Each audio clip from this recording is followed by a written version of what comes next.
Hey guys, welcome back to the Purpose of Money podcast. Today, I'm super excited. We are going to talk about land and how you can actually purchase land and invest in real estate, sometimes with no money.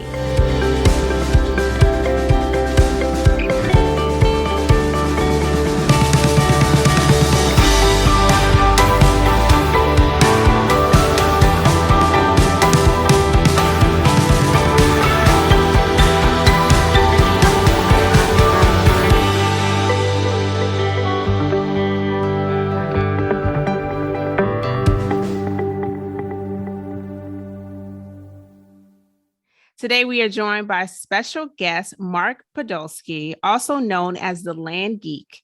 He is the managing member of the Land Geek Enterprises, managing director of Frontier Properties, and founder of GeekPay.io. He's also a former investment banker. We'll talk about how do you go from investment banking to real estate investor. Mark is widely considered the country's most trusted and foremost authority on buying and selling raw, undeveloped land within the United States. He's been actively investing in real estate and raw land since 2001 and has completed over 5,000 unique transactions. Mark's company, Frontier Equity Properties, LLC, is an A-plus rated BBB real estate company. He is also the host of one of the top-rated podcasts in the investing category on iTunes, aptly titled The Best Passive Income Model, and the host of the Land Geek podcast. Work smart, earn more, learn how. Hey, Mark, welcome to the podcast. How are you doing today? Acquania, thanks so much for having me. And I have another podcast as well called The Art of Passive Income that's more current than those other two as well. Awesome. Okay, so I want to talk about your interest in so many podcasts and why create multiple ones. But before we hop into that, let's talk a little bit about land. So when did you develop this interest in investing in land and why? So let's rewind the tape to 2000. And it was a miserable, micromanaged 45-minute commute to work and back investment banker, specializing in mergers and acquisitions with private equity groups. And Acquania, it got so bad for me. I wouldn't get the Sunday blues anticipating Monday coming around. I'd get the Friday blues anticipating the weekend going by really fast and having to be back at work on Monday. So my firm hires this guy. He's telling me that as a side hustle, he's going to tax deed auctions. He's buying up raw land, pennies on the dollar, and he's flipping them online. And he's making a 300% return on his money. And Acquania, I'm looking at companies all day long. And a great company, has 15% EBITDA margins or free cash flow. Average company's 10%. I'm looking at companies all day long, less than 10%. So of course, I don't believe him. I've got $3,000 saved up for car repairs. I go to New Mexico with him. I do exactly what he tells me to do. I buy 10 half-acre parcels at an average price of $300 each. I flip them online. They all sell for an average price of $1,200 each, 300%. It worked. So I took all that money, went to another auction in Arizona, which is where I live. And again, this is 2000. There's no one in the room. I'm buying up lots, acreage for nothing. I sell all that property. I make over $90,000 cash. So I go to my wife, and she's pregnant at the time. I said, honey, I'm going to quit my job and become a full-time land investor. And she said, absolutely not. So I said, okay. So it took me 18 months for the land investing income to exceed the investment banking income. And then I quit, and I've been doing it full time ever since. Happy wife, happy life. I'm glad you knew better than to just quit after what appeared to be an easy return on land. But 18 months is not bad either. There's plenty of people who will side hustle, including myself, longer than that before becoming a full-time entrepreneur. But I'm glad you saw the vision and you kept the system going. So I'm still a little fathomed by this, right? Because a lot of times people tell us, oh, this is easy money. This is quick. This is do this. Just do these things and it'll work. You actually did it. But Is it still working that way all these times later, or do you tend to do a lot more teaching of the process and you don't actually purchase that much land anymore? Like, what are you currently doing? So I purchase about a deal a day. I sell a deal a day. Now, when I say I do it, right, I personally don't do it. I am the CEO of the machine that does it. But, what I like to do is help people get out of what I call solo economic dependency, which means if they're personally not working, they're not making any money. So anyone with a W-2 job, freelancers, solopreneurs, let's pick on people that have solved their money problems, but not their time problems. Doctors, lawyers, dentists, right? So if the dentist's hands aren't in the patient's mouth, the dentist isn't generating any revenue. And that's fine. There's nothing wrong with any of those things, but it doesn't scale. And so I really think that once your passive income exceeds your fixed expenses and you're working because you want to, not because you have to, you can move up Maslow's hierarchy of needs into self-actualization and do what you really want to do in life. I agree with that. And I definitely see how that's possible. And so tell us more about life after the conversation with your wife. So she says, hell no, don't quit your job. But you said, okay, fine. I'm going to replace my existing income and then I'm going to quit. Were there any type of particular deals that you went after in order to get to that number faster? Or did you just rinse and repeat the original process? Did you only buy $300 plots and sell them for $1,200? Or did you eventually move up to larger land acquisitions? No, I was always sticking to very inexpensive raw land. In fact, Acquania, if you want, I'll walk you through the process step by step so you can do it. Absolutely. I know my listeners want to know, and I want to know too. So, yes, let's give us the play by play. This is a podcast where we get the how to tips and the story. So, feel free to hop into the how to. Okay. So, where do you live? I live in Virginia, 1 hour outside of DC. So, Northern Virginia is what they call it. Beautiful. Okay. You're in Northern Virginia. I'm going to assume that you own 5 acres of raw land in Colorado and you owe $200 in back taxes. So you're essentially advertising two important things to me. Number one, you have no emotional attachment to the raw land. You're in Virginia, the property's in Colorado. And number two, you're financially distressed in some weird way because we don't pay for things like our property taxes. We don't value them in the same way. As a result, the county treasurer keeps sending you notices saying, Acquania, if you don't pay your taxes, you're going to lose the property to a tax deed or a tax lien investor.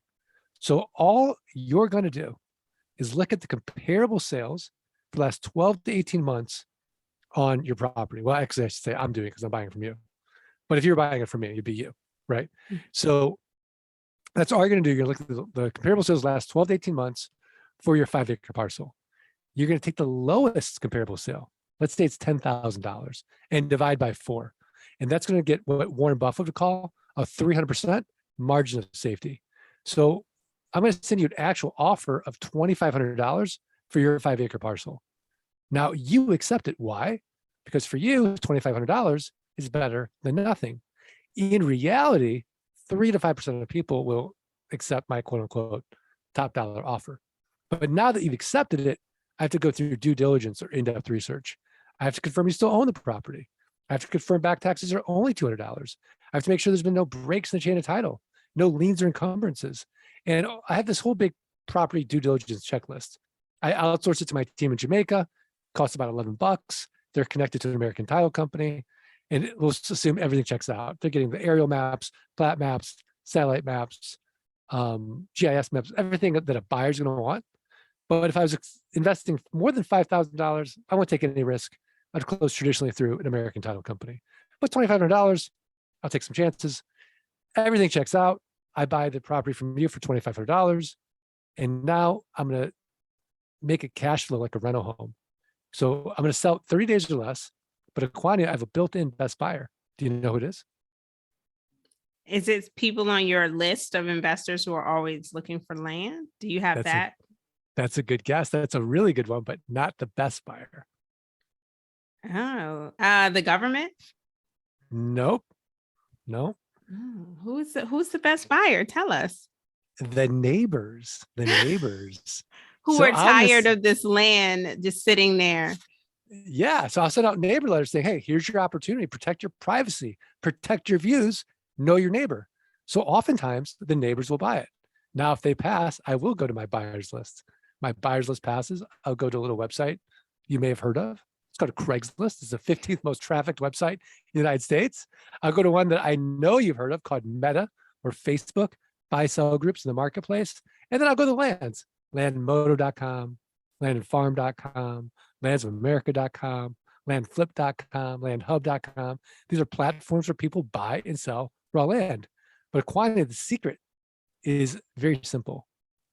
It's in the pricing. I'm going to make it irresistible. All I'm going to ask for is a $2,500 down payment for somebody to control that 5-acre parcel in Colorado. And then I'm making a car payment. Let's say $297 a month at 9% interest over the next 84 months.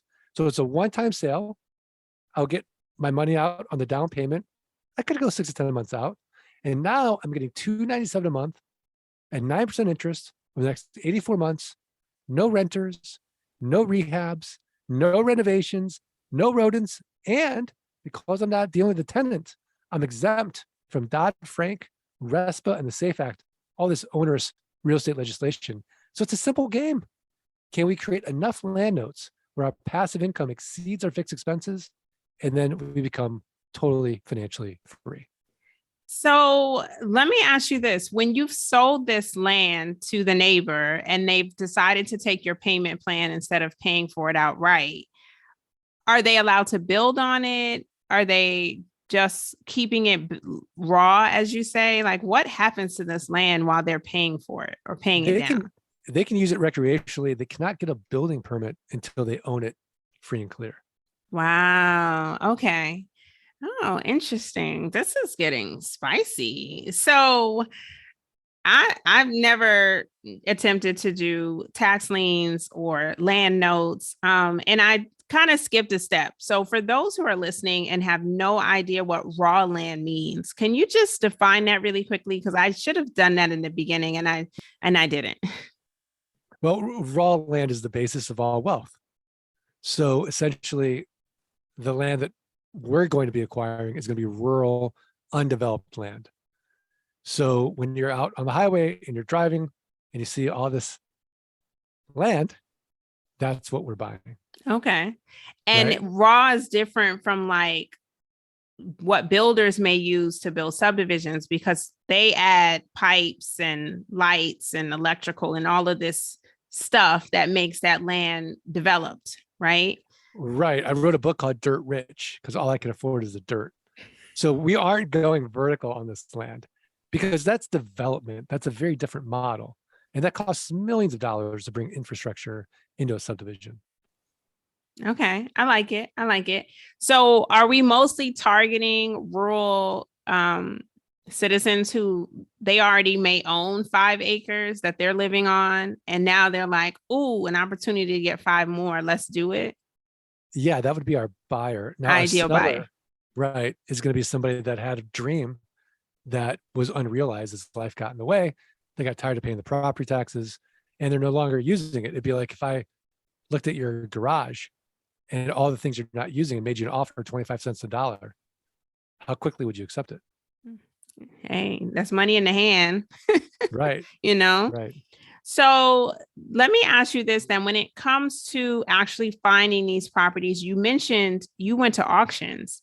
Some people might be afraid to go to an auction because every time you see them on TV, you're putting your hand up, you're accepting bids. And if someone maybe puts the price higher than you wanted to go and you accidentally raise your hand, you're stuck with it. So what are the terms at auctions? Like if you're the last to bid, it's yours and you have to pay everything there at that moment? Or do they also have some type of notice? Like how do you confirm that this land is free and clear to be owned via auction? Well, that's when I started. So that model has evolved now because I want to get the property before it goes to auction. So I'm going to go directly to the owner before it goes to auction and buy it directly from the owner, 25, 30 cents on the dollar. So in an economy that's, say, getting very like let's we go into a deep recession, right? Well, that might be another opportunity to revisit a tax deed auction. And in that case, again, my whole philosophy is I can always make more money. I can't get more time. I would hire a bidding service to go, and they would just have self-discipline. And I would say, do not bid any higher on these properties at this price. All the due diligence would be done by my team in Jamaica online. And we would just give them our max price based on the market. And maybe we could pick up 10, 15, 20 properties. Otherwise, it's not efficient to go fly out or drive out, spend time in a hotel. You have to get cashier's checks. They don't take a check. They won't take a credit card. So you have to make cashier's checks out to the county, maybe $2,000 increments. And then you get what's called a treasurer's deed, which is not a great deed necessarily. So if someone is going to want to build on that property, they will want to actually go through a quiet title process in order to make sure that that property is totally free and clear. So here's a question. I hope you're not afraid to answer. Have you ever purchased the equivalent of a lemon land? Like people purchase lemon cars. Have you ever had a bad deal that you thought was okay? I have made tons of mistakes, but because I'm buying it so inexpensively, I mean, it's going to sound crazy, but I've never lost money on a deal. And now I've done this over 6,000 times. So a good example was I bought 40 acres for $2,500 in New Mexico. And about 25 of those acres were on a mountain. So I really bought a side of a mountain. So 15 acres are accessible. So I thought, well, if I get my money out, great. So I put it on eBay at $1 minimum bid, no reserve for 10 days. The first day it got bid up to $2,500. By the 10th day, it was at $32,500, and I'm freaking out. So I contact the buyer, and I said, "Hey, I just want to make sure you read the ad. You can see the maps. Like this is on the side of a mountain." He's like, "It's perfect." He was a film director in LA that wanted to film out there and didn't want to deal with the county getting permits. So it was cheaper for him to buy the property than deal with the time and expense of the county. So after doing this so many times, I've learned there's a pig for every barn. They all sell at the right price. Wow, that is such an interesting experience, but also insight. I had no idea in some cases film directors may purchase the land to film rather than going through the county for all the permits, which has definitely become a huge debate. At least I've noticed because filmmakers in Georgia are leaving from California, and there's this whole debate on where can we film, where should we film, and California wants people to come back. So the fact that you were able to sell a plot of land for the purpose of making a movie, it's kind of exciting. That's like book worthy, but I totally get your point in that there's always someone out there who may want your treasure. So that is really, really interesting. Now, there's also something else I noticed. You outsource a lot of the process now, but in the beginning, it was you and this person who told you about this system. If I'm someone who's just getting started and I don't necessarily have all of the money and resources to outsource the entire process, do you genuinely think this is something I can still do? Oh, absolutely. I mean, I've got a free course that'll teach you how to double your money 30 days or less, and you can do it all yourself. So if you just go to the landgeek.com/quick deals, the landgeek.com/quick deals, I'll get you started on the simplest model, double your money. And then once you have enough capital, then you can start building a business, because a business is something bigger than yourself. You don't want to create another job for yourself. And I had to learn that the hard way, because when I first started, I found myself thinking I built a business and it was just a better job than what I had before in investment banking. I was like, oh, I'm making my own hours. That's not being an entrepreneur. So an entrepreneur builds something that's bigger than themselves. It runs without them. So when Steve Jobs died, Apple certainly didn't lose a beat. And that's what Mhm. you want to build. Facts. I totally agree with that. And I do feel like a lot of entrepreneurs experience burnout because they do create another job for themselves, even once they quote unquote quit from their 9 to 5, because they've made themselves the most essential, necessary person to do all the jobs in the company. So I think that's important in that you transitioned, you made the income, then you transitioned, but you also created teams that helped you do this process for yourself and for your company that you built. And now you're helping others do it too. And you're able, like you said, to do a deal a day. So you're buying a deal a day, you're selling a deal a day at least. And that's pretty impressive. So, what does a typical day in the life of Mark look like? So I'll give you my week. Okay. So Mondays and Fridays are my thinking days. I like to just spend that time. I've got typically nothing on my calendar that day. I'll just go and meditate or exercise, spend time with people I love, and really just take that time to think and maybe read and take long nature walks. Tuesdays are typically my podcast day. Wednesdays are my team meeting days.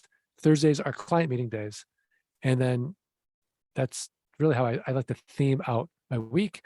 I spend about a half hour a week in the land investing business. I spend maybe a couple hours a week in Land Geek, and I might spend an hour a week in GeekPay, the software company, and it's pretty good. So I've got a good gig at Acquania. You do. I can't complain. Yeah. That is a pretty good life. I think you probably said 3 hours or so is spent in the businesses. And the rest is how you want to spend your time. Meditation, exercising, all great for health and mental health.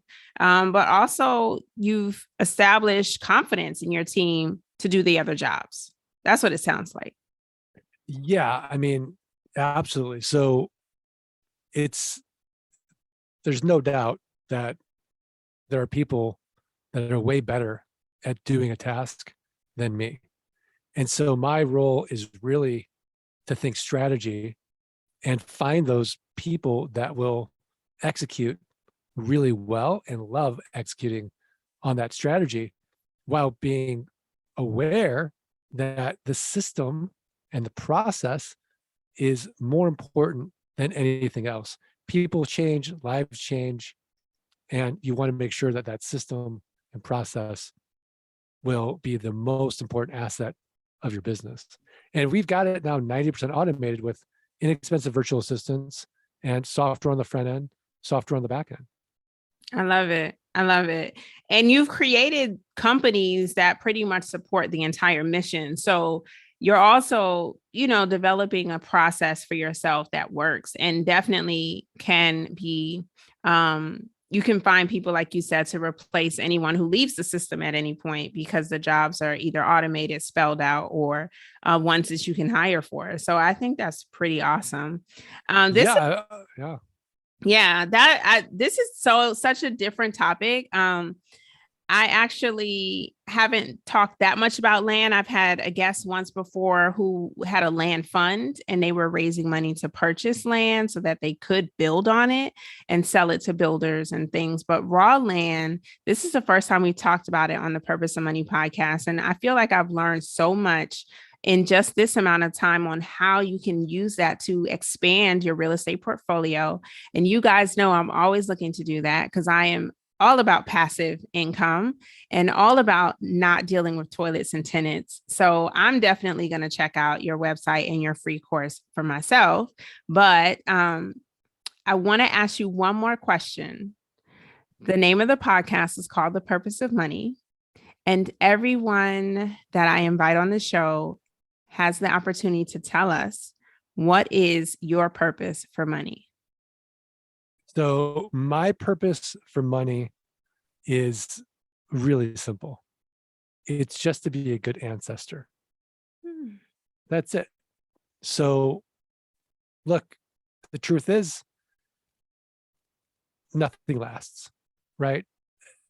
The only thing that's going to really outlive me, so I'm going to lose everyone and everything, but the only thing that could possibly outlive me if I'm lucky are my values.